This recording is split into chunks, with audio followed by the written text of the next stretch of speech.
Hi Taurus, this is your higher octave reading for the period of September 9 from the new moon in Virgo to September 24, which is the full moon in Pisces. Now, with the Voyager deck here, what we have is,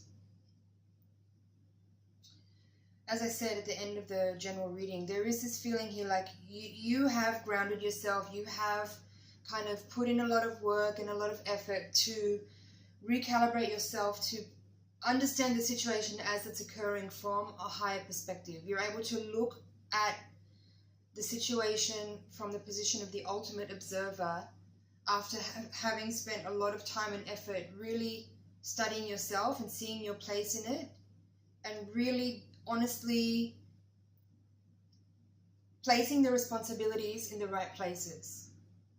So because you have done that work, you're able to come from into this situation at your foundation with a fresh uprising of physical energy to handle the task ahead of you.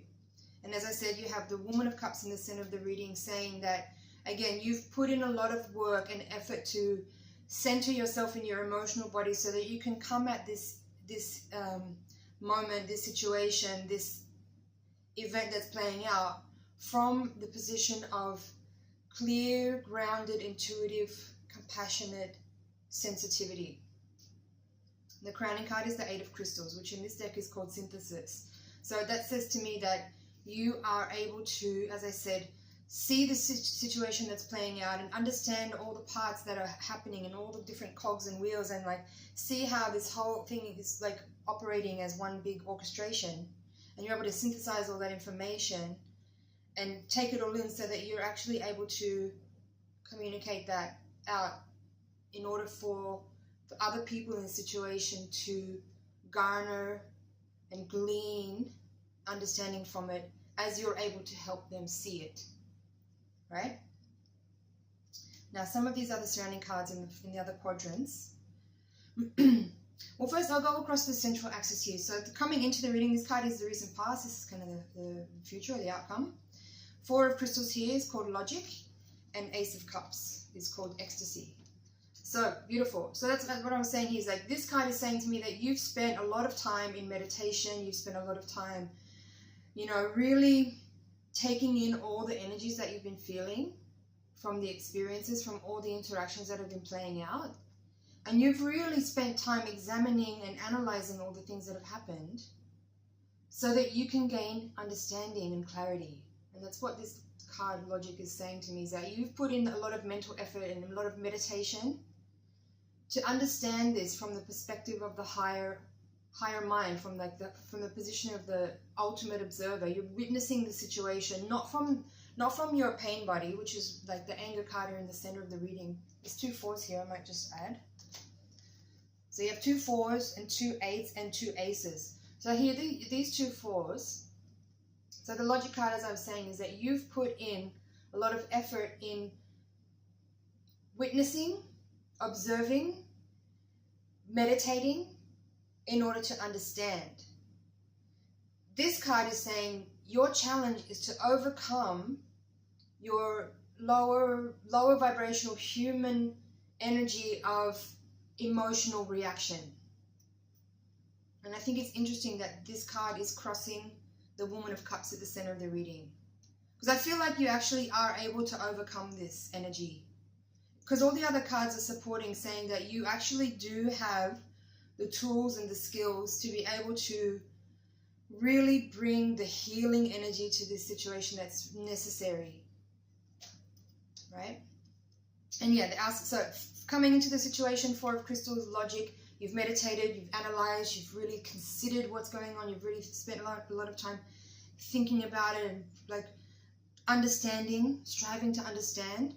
And the outcome card is saying Ace of Cups, Ecstasy, and that there is this like, you are able to transmute and transform all of that energy and all of those interactions into just a pure uprising of love, so that you can bring that healing compassion back to the situation, even though you have been hurt. Even though you've put in a lot of energy and you feel like you haven't been reciprocated, there's still that energy here saying that you are willing to keep showing love, to keep being compassionate, to keep putting effort in. So what else is here? Time space, which in this deck is the universe, sorry, the world card number 20. Sorry, no, it's not.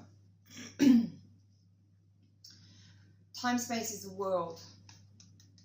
No, it's judgment. So here you have judgment in the reverse with the moon card. Again, this just says to me that you've been using your meditative space and your internal emotional space, your dream space, your intuition, your sensitivity, your feelings, to shine a light on the places where it's been dark. Like it's almost, it feels like you've taken a lot of responsibility for all the feelings. And now you've realized that, okay, now, because you couldn't really have done anything before this moment. Like, maybe you've been communicating and it's been kind of not landing, it's not been hitting the point, the person's not been really understanding or hearing you, but you've been like just kind of biding your time, sort of sitting back in your chair, like letting things play out. But now you've realized that like, you can actually see now much better than you could before. And I think also in terms of like karmic timeline playing out, this person is actually also ready to see and hear. And that's, I think, why we're seeing the time space and the moon card together. In the previous reading, you had the Wheel of Fortune here, number 10 in reverse. I think this is, again, the point is that it's time for this situation to take a turn. Because even though, like I said, it hasn't been like a completely sustainable endeavor, you know, because you've been putting in a lot more than the other person has, and maybe you're finally starting to feel like, okay, come on, I've been putting in all of the effort and you haven't been putting in any of the effort. But you have to be really careful about how you communicate that, because if you hurt this person's feeling while you're trying to express what you can see, it could actually recoil and have a more damaging effect than a healing effect. I can't stress that enough. You have to be so careful about how you communicate here. If you care about this person, if you care about yourself, if you care about your own karma and clearing your own karma, you're gonna like really make the effort to do this right. Because I mean, if you don't want to, like I said before, you can step off at any time. There won't be any negative consequences if you just decide to walk away from it, unless you do things that are deliberately hurtful. And then you're creating more karma that you're going to have to resolve, because there'll be consequences for that. Okay? I hope I'm clear on that. Don't be deliberately hurtful here, even if you've been hurt. Okay, here we have Child of Cups, called the Feeler in this deck. The children in this deck relate to the pages in the Rider-Waite deck. I think it's important just to note that the pages and the knights are actually androgynous, so it doesn't matter about gender. You have that together here with the Knight of Wands. In this deck, it's called Integrity. I feel like this quadrant is again talking about this other person, as it was in the previous reading. The previous reading, you had the 8 of Cups and the 7 of Swords, indicating that this person you're dealing with needs to look within and needs to start to get fucking honest. In this deck, you've got the Child of Cups with Integrity. And again, here I'm seeing that like this person is being immature, and it's time for them to grow a spine.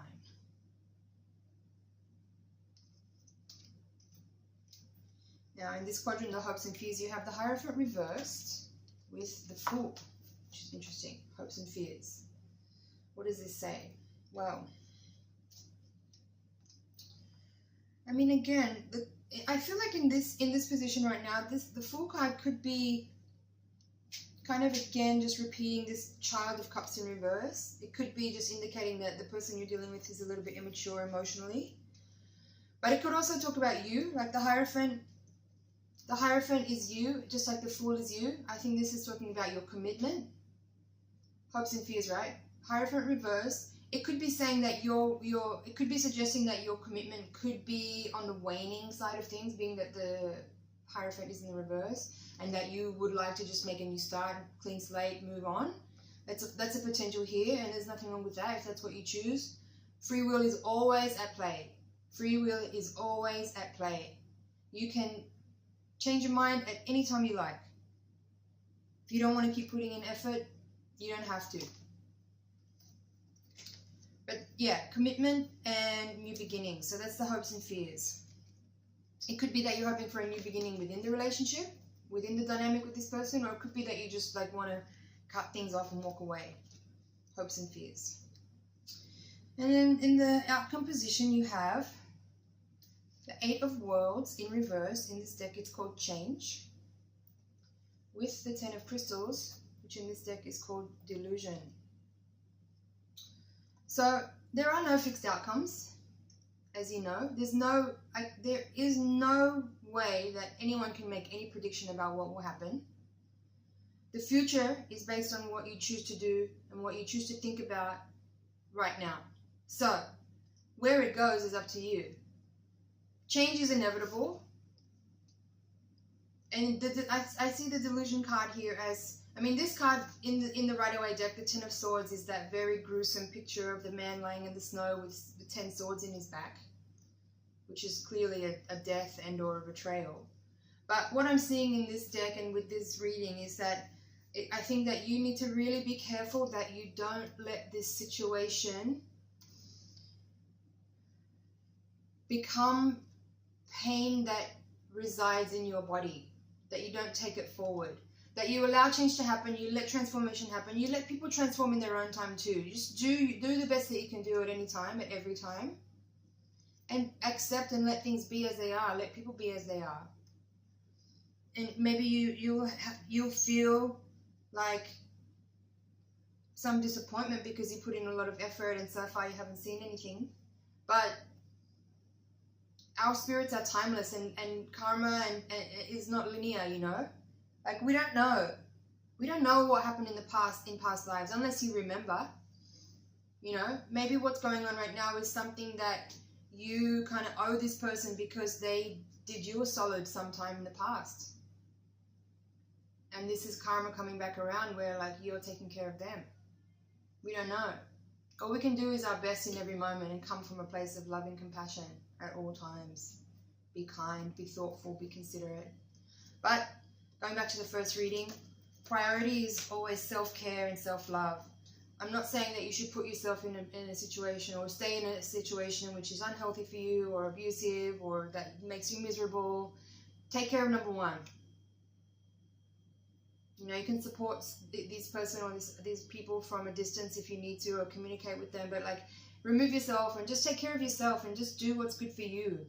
Because ultimately, that's the best place you can come from if you want to help other people, is that you make sure that you're in a good place, that you feel safe, that you feel well, that you're happy, that you're taken care of, you have your needs met, and you're nurturing yourself. That's where you can put yourself in the best position to actually be able to help others. I just want to have a quick look at the bottom of the Voyager deck, see what's there. Trust in reverse, Nine of Cups reversed, Sage of Wands in reverse, and Devil's Play in reverse. Yeah, it's weird. I feel like this Higher Octave reading is actually,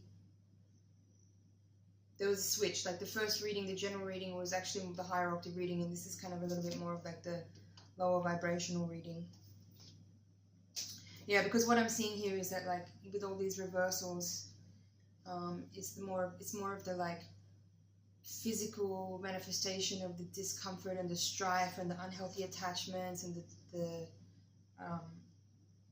disappointment, the feeling of a lack of a success in your interaction with somebody. But I have a lot of positivity and hope for this situation as I'm seeing the energy in the cards here. I feel like, actually what I feel is a really neutral energy, which is I think something important that I can transmit to you throughout this, is that don't be attached to an outcome.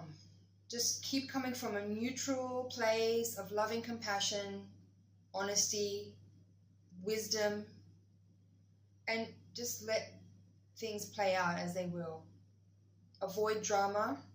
Just communicate what needs to be communicated. Don't be deliberately hurtful. Say what you can see, but choose the right timing. Be really clear, be really compassionate, and don't say things that you don't need to say. Just keep it on topic, and don't come from an emotionally hurt place, because it's not going to actually help resolve the situation in any way.